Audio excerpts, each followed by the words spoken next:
The last episode of Attack on Titan is finally here, and I wanted to break down probably the most important conversation in the entire series.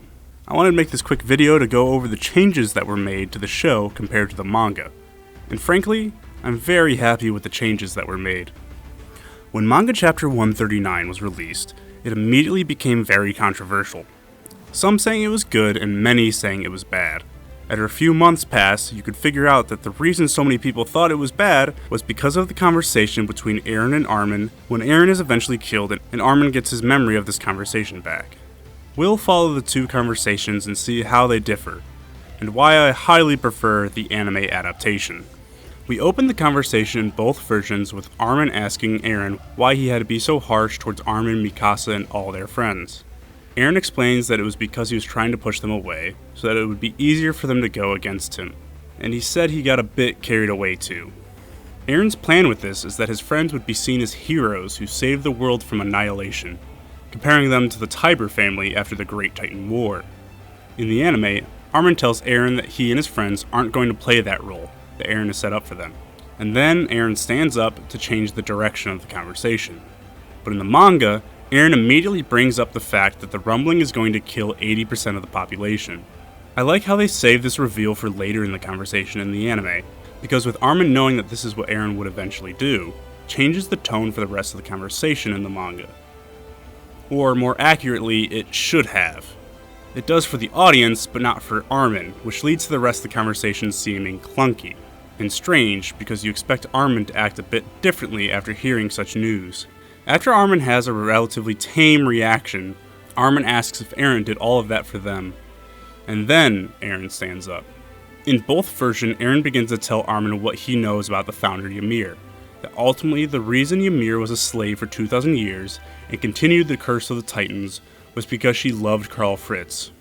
I'm going to go over this in a different video, because frankly this is the whole reason the ending kinda sucks for me, so subscribe if you want to see that. The conversation goes on to explain that Ymir yearned for freedom and waited for someone to release her, and that person was Mikasa. This is the same for both the manga and the anime. This revelation seems to go against what happened in episode 80, with us thinking that Eren was the one to free Ymir. That's even what Zeke says to Armin earlier in the same episode. So I don't know if that's just a contradiction, or if we've been looking at that scene from episode 80 wrong this whole time. In both versions, Eren explains that he doesn't know why Mikasa is the one that Ymir needs, but that he does know the results of her choice, which, as the audience, we can presume is the ending of the Titan curse, brought about by Ymir's freedom. And that was the reason Eren continued to move forward. The manga and anime versions are pretty much identical, as Eren explains that he's not happy that he had to get his friends wrapped up in all of this, and he had to hurt so many people. Then explaining that due to the Founder's power, his brain is all messed up, because time has become so loose to him. He can see both the past and the future together. He explains he had no choice but to send the Smiling Titan towards his own mother, revealing that he was responsible for the main event that kicked off the entire series. Armin shifts the conversation as they look over the sea. He begins to talk about Mikasa, and if Eren knows if she will be able to move on and find happiness with someone else. Eren answers, "Don't know," and Armin then punches him in the face and yells at him for ignoring Mikasa's feelings and manipulating and hurting her so much towards the end of the series. Armin is rightfully upset about this, and then he kind of starts to mess with Eren, saying that it's probably for the best that she finds someone else. And in both versions, Eren begins to cry on the ground that he doesn't want that he truly wants Mikasa to only care about him and hopefully not forget about him for at least 10 years. Which is a pathetic thing to say, and Armin immediately points this out. This is one of the points in the conversation that comes off differently between the two versions, because in the manga, Armin knows that Eren kills millions of people, but in the anime, Armin is unaware of the fact, making the manga version feel off, because Mikasa's feelings should be the last thing Armin should be worrying about. At this point in the anime, Eren finally reveals that he's going to kill 80% of humanity. Armin's reaction to the news is far more emotional and true to the character in the anime, as he grabs Eren and starts to plead with him. He gets upset that Eren is telling him that all they've done is pointless. Armin continues in the anime version to plead with Eren to stop the massacre before it begins, but Eren explains that he can't, because he's under control of what he's already seen in the future memories, that he's never been able to change what he saw due to that power, calling himself a slave to freedom. Armin's lines following this in the anime are an amazing culmination of the lessons and ideas brought about with the entirety of Attack on Titan. This isn't a solution at all. What, you can't have a war if there's no people? It's like a bad joke. Who would take that seriously? Eren, it's true that there's no end in sight for this conflict, and I'm sure the hell we went through has happened over and over. But we need to think that, despite it all, one day, we can eventually come to understand one another. And now, no one will have any faith, not even in something as small as that. The only lesson they'll be left with is that they must kill or be killed. And you're saying you did all of this for us? Eren answers Armin by saying no, he didn't do this for them, that he did it for himself, that deep down, even though he doesn't truly understand it himself, he wanted to flatten the outside world and leave it a blank slate. Deep down, he always dreamed of that as the freedom he fought for, all while thinking he was doing it to protect his friends. But now he realizes that he is an idiot for thinking that way, an idiot with enough power to do what he wanted. In the manga, however, all this is summed up with Armin saying that it's not too late to try to find another way, and then Eren saying that he wanted to do it. He wanted to flatten the outside world, and when Armin asks why, Eren's only response is, I don't know why. I wanted to do that. I had to. And then he tells Armin that they're out of time and he's erasing his memories. A far cry from the revelations we just got in the anime version. In the manga version, before the conversation ends, Armin picks up a seashell and says to Eren, "Thank you for becoming a mass murderer for our sake." And then he says he will try his hardest to fix Eren's mistakes. This line in the manga is just gross, and was rightfully made fun of after its release.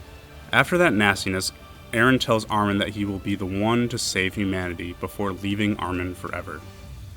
If you're someone who has only watched the anime, I think you already understand why this is just a bad way to have this conversation. There's no lesson to be learned other than that Eren is completely a slave to Ymir and doesn't even know why he's causing all this misery. And Armin thanks him for this, for some odd reason, even though Armin should be furious with Eren at this point. In the anime, the conversation wrapped up differently, in a much more beautiful way. Armin picks up the seashell and says that he understands Eren. He understands why Eren would want to erase all the people from the outside world, because Armin had the same dream he did. Armin tells Eren that after all, it was him who shared the same dream when they would look at that book together, talking about the outside world. He was the one who put the idea of a free, unoccupied world in Eren's head in the first place. Armin understands that Eren saw that dream differently from him. And what allowed Eren to do that was the fact that he had the power to try and achieve it. When they got to the sea, Armin accepted what was beyond it. Eren did not accept it. Armin sums this up when Eren notices the seashell in his hands. So you finally noticed it. It was at our feet this whole time. But you were always looking off into the distance. Armin then thanks Eren, not for being a mass murderer, but for showing Armin the world beyond the walls, and showing him what he had always dreamed of deep down, an empty outside world. He tells Eren, "We did this." Armin accepts his friend and tells him that they will be seeing each other in hell, leaving his friend with the hope that they will eventually get to be together forever.